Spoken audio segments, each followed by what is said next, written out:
Coca Cola కంపెనీని experts అది అవ్వదమ్మా అంటున్నారు. అది ఏమవ్వదో ఎప్పుడో తెలుసుకుందాం.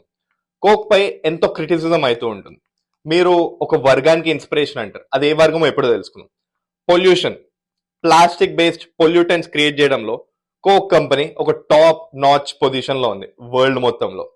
అలాంటి కోక్ పై ఎన్ని సెటైర్స్ అండ్ ట్రోల్స్ అవుతున్నప్పుడు వాళ్ళు చెప్పారు, మేము మా రీసైక్లింగ్ ప్రోడక్ట్స్ ఎక్కువ పెంచుకుంటాం, మా ప్లాస్టిక్ ఏమన్నా అవి రీసైక్లబుల్ చేస్తాము అని చెప్తున్నారు.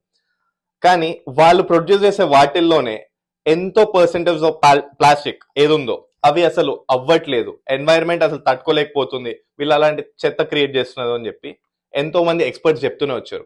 ఇప్పుడు వీళ్ళకి ఇంకో చిక్కు వచ్చి పడింది, అదే ట్రంప్. ట్రంప్ కి కోక్ కి ఏం సంబంధం అని ఆలోచిస్తే కనుక కోక్ లో పెట్ బాటిల్స్ అమ్ముతూ ఉంటారు. పెట్ బాటిల్స్ కాకుండానే అల్యూమినియం తోటి టిన్స్ అమ్ముతూ ఉంటారు. ఈ అల్యూమినియం టిన్స్ తోనే వీళ్ళకి ఒక చిక్కు వచ్చింది. ట్రంప్ టారిఫ్స్ అనౌన్స్ చేశారు కదా కెనడా పైన, 25% టారిఫ్స్ అనేసరికి వాళ్ళు నెక్స్ట్ ఇప్పుడు మార్చ్ నుండి ఎక్కడ ఇంప్లిమెంట్ అయితే ఒక భయంతో వాళ్ళు స్టేట్మెంట్ ఇచ్చేసారు. ఎవరు? కోక్ వాళ్ళు. మేము అల్యూమినియం అండ్ పెట్ బాటిల్స్ చేస్తుంటాము, ఇప్పుడు అల్యూమినియం కౌంట్ తగ్గిస్తాము, ఎందుకంటే అవి కొంచెం ఎక్కువ అవుతుంది కదా ప్రైస్ అని చెప్పి వాళ్ళు చెప్తున్నారు. ఇప్పుడు వీళ్ళు పెట్ బాటిల్స్ కౌంట్ ఇంక్రీజ్ చేస్తే ఎలా అంటే కష్టం.